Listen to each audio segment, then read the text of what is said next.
বন্ধুরা নমস্কার। যতন খুলুমখা ত্রিপুরা স্টেট কোঅপারেটিভ ব্যাংকের পরীক্ষা দিতে আসামে যাওয়ার পথে আসামের মধ্যেই সড়ক দুর্ঘটনায় প্রাণ দেয়া দীপরাজ দেববর্মার মৃত্যু আমাদেরকে অনেকগুলি প্রশ্ন করতে বাধ্য করছে। দীপরাজ দেববর্মা, প্রথমে বলে দিই, এই দীপরাজ দেববর্মার বয়স জানা গেছে 33 বছর এবং তার বাড়ি মহারানীতে, কমলপুরের মহারানীতে, ধলাই জেলার বাসিন্দা। অল্প বয়সের ছেলে, যার সামনে বিরাট লম্বা ভবিষ্যৎ ছিল, যার অনেক স্বপ্ন ছিল, অনেক আশা ছিল, আকাঙ্ক্ষা ছিল, সব কিছু শেষ হয়ে যায় এই সড়ক দুর্ঘটনায়। এই যে ঘটনাটি ঘটেছে মূলত ত্রিপুরা স্টেট কোঅপারেটিভ ব্যাংকের পরীক্ষা দিতে যাওয়ার পথে।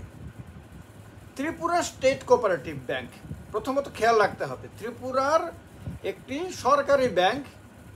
ত্রিপুরা, খেয়াল রাখতে হবে, ত্রিপুরা একটি পূর্ণ রাজ্য।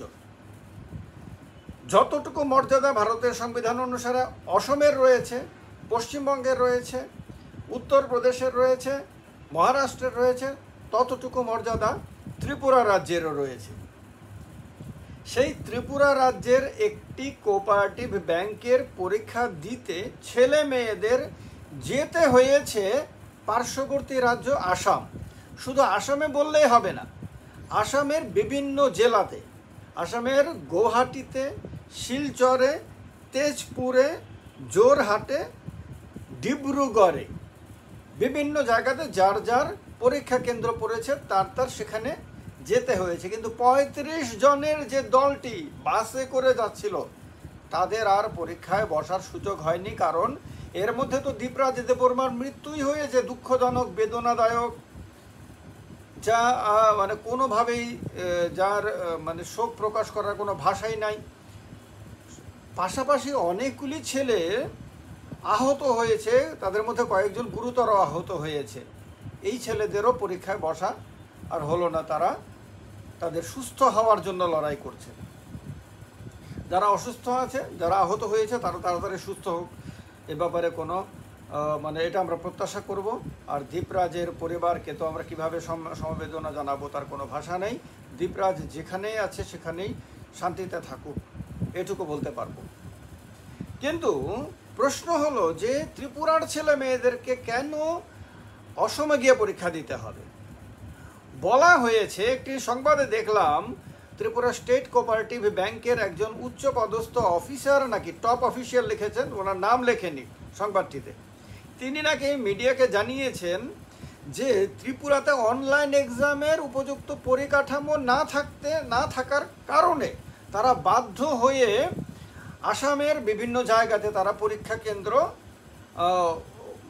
কেন্দ্রে পরীক্ষার ব্যবস্থা করেছেন। 156টি পোস্ট, বিভিন্ন লেভেলের 156টি পোস্টের জন্য 19,000 জন অ্যাপ্লাই করেছিল, 19,000 ছেলে মেয়ে। একবার ভাবেন, মাত্র 156টি পোস্ট। এই 19,000 ছেলে মেয়ে তারা সবাই ত্রিপুরা রাজ্যের স্থায়ী বাসিন্দা, অর্থাৎ পার্মানেন্ট রেসিডেন্ট অফ ত্রিপুরা। কারণ ত্রিপুরা সরকার খুব একটা ভালো সিদ্ধান্ত নিয়েছিল কিছুদিন আগে, যাতে তারা বলেছিল যে ত্রিপুরা রাজ্যের বিভিন্ন পরীক্ষাতে ত্রিপুরার ছেলে মেয়েরা তাদের পিআরটিসি বাধ্যতামূলক করেছিল। এটা প্রশংসনীয়। এ ব্যাপারে আমি এর আগেও ভিডিও করেছিলাম এবং এই সিদ্ধান্ত নেওয়ার আগেও ভিডিও করেছিলাম, এবং এখনও আমি বলছি এটা সঠিক সিদ্ধান্ত। তো ত্রিপুরার স্থায়ী বাসিন্দারা পরীক্ষা দিচ্ছে অন্য একটি রাজ্যে গিয়ে, কারণ এখানে উপযুক্ত পরিকাঠামো নাই।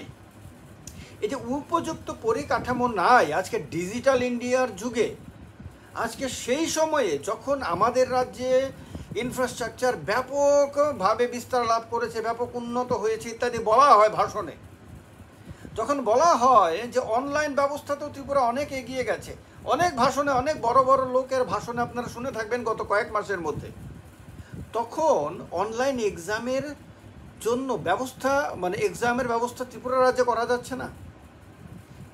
এই ত্রিপুরা রাজ্য, যেই ত্রিপুরা রাজ্যে একটা ন্যাশনাল ইনস্টিটিউট অফ টেকনোলজি বা এনআইটি আছে, এনআইটি আগরতলা আছে, এই আগরতলাতে একটি সেন্ট্রাল ইউনিভার্সিটি আছে। এই আগরতলাতে একটি ইকফা ইউনিভার্সিটি আছে, প্রাইভেট ইউনিভার্সিটি আছে। এই ত্রিপুরাতে, এই আগরতলাতে একটা ল ইউনিভার্সিটি আছে, একটা সংস্কৃত ইউনিভার্সিটি আছে। এই আগরতলাতে প্রাইভেট একটা সরকারি এবং প্রাইভেট কলেজ রয়েছে, টেকনিক্যাল কলেজ রয়েছে, টিআইটি রয়েছে, আর একটা বোধহয় প্রাইভেট কলেজ রয়েছে। এই এতগুলো যে প্রতিষ্ঠান, মানে ত্রিপুরা ইউনিভার্সিটি, সেন্ট্রাল ইউনিভার্সিটি, শুধু ইউনিভার্সিটি বললে হবে না, ত্রিপুরা ইউনিভার্সিটিতে একটা তো আছেই, এমবিবি ইউনিভার্সিটি, এটা স্টেট ইউনিভার্সিটি। আমি ধরে নিলাম স্টেট ইউনিভার্সিটি নতুন হয়েছে, তার সেরকম ব্যবস্থা পরিকাঠামো এখনও গড়ে তুলতে পারেনি, তাতে আরও কিছুদিন সময় লাগবে। কিন্তু সেন্ট্রাল ইউনিভার্সিটিতেও তার পরিকাঠামো নাই অনলাইন এক্সাম নেয়ার মতন। এটা কি আজকে আমাদেরকে চোখে আঙুল দিয়ে দীপরাজ দেববর্মার মৃত্যু আমাদেরকে এই প্রশ্ন করতে বাধ্য করছে না? ত্রিপুরাতে এনআইটিতেও অনলাইন এক্সাম নেওয়ার ব্যবস্থা নাই, তাহলে এতদিন ধরে কাজটা কি হলো?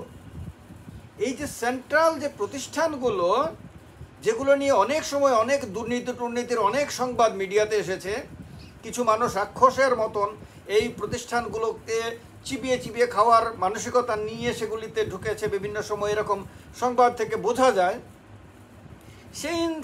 এই ইনস্টিটিউটগুলোতে অনলাইন এক্সাম নেয়ার মতন পরিকাঠামো গড়ে ওঠেনি এতগুলো বছরেও। এনআইটি তো আজকের না, ত্রিপুরা সেন্ট্রাল ইউনিভার্সিটিও আজকে না, অনেক বছর হয়ে গেছে। ইকফা ইউনিভার্সিটি তো প্রাইভেট ইউনিভার্সিটি, সে তো আরও অনেক বেশি অ্যাডভান্স থাকার কথা। যে টেকনিক্যাল কলেজগুলো রয়েছে, ইনস্টিটিউটগুলো রয়েছে, সরকারি হোক প্রাইভেটগুলো, সেইগুলি তো এই ক্ষেত্রে অনেক অ্যাডভান্স হওয়ার কথা। জেনারেলি কলেজ হলে, ডিগ্রি কলেজ হলে, না হলে আমরা ধরে নিলাম যে এমবিবি কলেজেও এখনও পর্যন্ত অনেক পিছিয়ে আছে, ধরে নিতে পারি আমরা ধরে নিতে পারি আরও অনেকগুলি, সে ধর্মনগর কলেজ হোক, সাবরুম কলেজ হোক, বিলোনিয়া কলেজ হোক, যতগুলো প্রাইভেট আর সরকারি কলেজ আছে রাজ্যের বিভিন্ন প্রান্তে, সেই কলেজগুলো এখনও পিছিয়ে রয়েছে, আমরা ধরে নিতে পারি। কিন্তু technical college, technical university, technical institute, সেইগুলিও এখনো পর্যন্ত পিছিয়ে রয়েছে। যে ত্রিপুরার ছেলে মেয়েদের পরীক্ষা দিতে ত্রিপুরার বাইরে অন্য রাজ্যের জেলাতে যেতে হচ্ছে। তেজপুর কিন্তু আসামের রাজধানী না, জোরহাট কিন্তু রাজধানী না, শিলচর কিন্তু রাজধানী না, গৌহাটি রাজধানী। আমি ধরে নিলাম যে গৌহাটি আগরতলা থেকে অনেক অ্যাডভান্স, কিন্তু এখন কি আমরা ধরে নেব যে আসামের শিলচর, জোরহাট, ডিব্রুগড়, তেজপুর এগুলিও আমাদের রাজ্যের রাজধানী থেকে অনেক অ্যাডভান্স? এগুলিও এত এগিয়ে গেছে যে আমাদের রাজ্যের রাজধানী তার সঙ্গে পাল্লা দিতে পারছে না? এই প্রশ্নগুলো আজকের দিনে যদি না তোলা হয় এবং প্রশ্নগুলোর উত্তর যদি রাজ্যের দায়িত্বপ্রাপ্ত কর্তারা যদি দিতে না পারেন, তাহলে রাজ্য আরও অনেক বছর পিছিয়ে থাকবে। আজকে যদি এই প্রশ্নগুলো রাজ্যবাসী যদি করতে না পারে, তাহলে এই রাজ্যবাসীর কপালে আগামী দিনে আরও দুঃখ রয়েছে, অপেক্ষা করছে। 19,000 ছেলে মেয়েকে বাইরে অন্য রাজ্যে পরীক্ষা দিতে যেতে হলে প্রথমত খেয়াল করুন তাদের গাড়ি ভাড়া, সে ট্রেনে যাক অথবা বাসে যাক, ভাড়ার খরচটা তাদের যাবে। এই রাজ্যের ইনস্টিটিউট, সে কোঅপারেটিভ ব্যাংক, এই রাজ্যের ব্যাংকের জন্য পরীক্ষা দেবে, চাকরি করবে এই রাজ্যে, পরীক্ষা দিতে বাইরে যাওয়ার জন্য তার মানে গাড়ি ভাড়া, ট্রেন ভাড়া তাকে দিতে হচ্ছে। কেউ যদি ফ্লাইটে গিয়ে থাকে তাহলে তার ফ্লাইটের ভাড়া দিতে হচ্ছে। যাওয়ার সময় সে যে তার যে দুবেলা বা 12 ঘন্টায় লাগুক আর 14 ঘন্টায় লাগুক, তার খাবার খেতে হচ্ছে, তার পয়সা তার খরচ করতে হচ্ছে।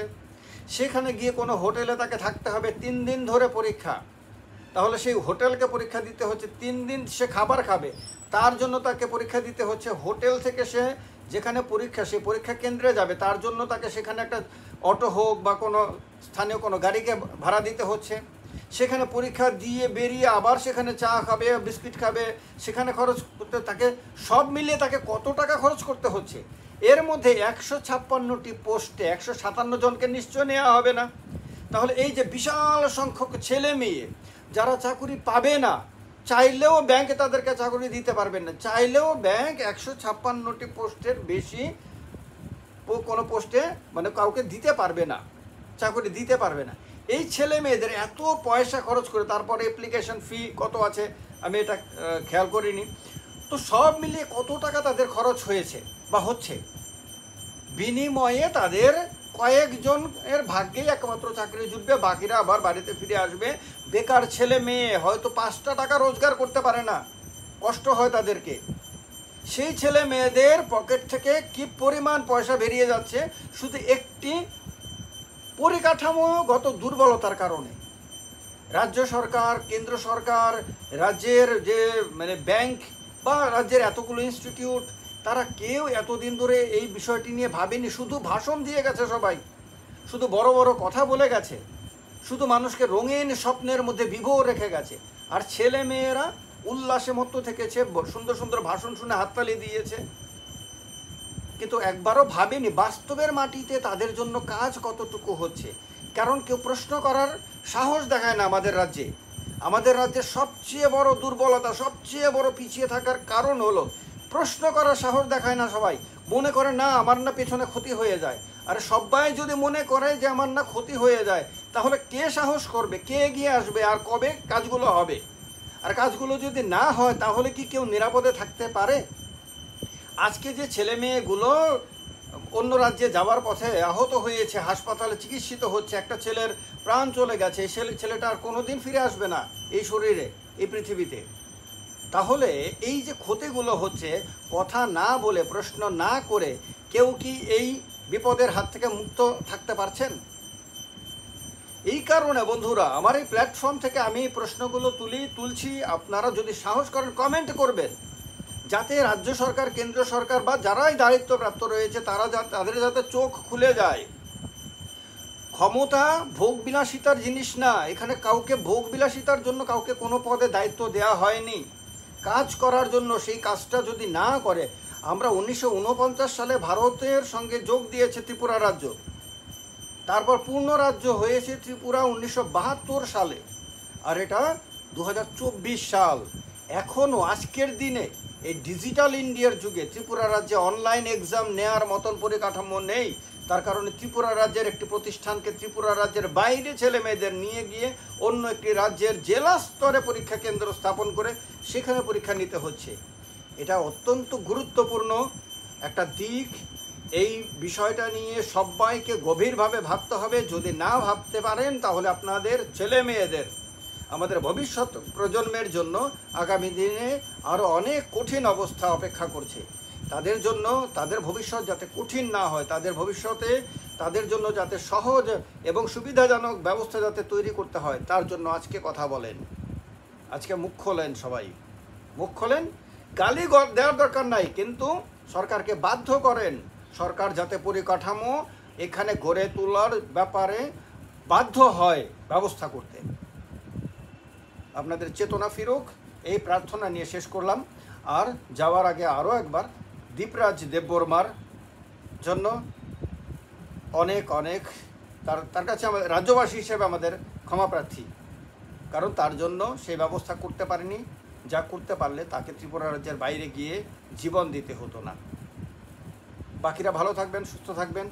আমাদের যত ছোট ছোট ছেলে মেয়েরা রয়েছে, আমাদের ইয়াঙ্গার জেনারেশন রয়েছে, তাদের ভবিষ্যৎ মজবুত হোক, এই প্রার্থনা নিয়ে শেষ করলাম। নমস্কার, জয় হিন্দ।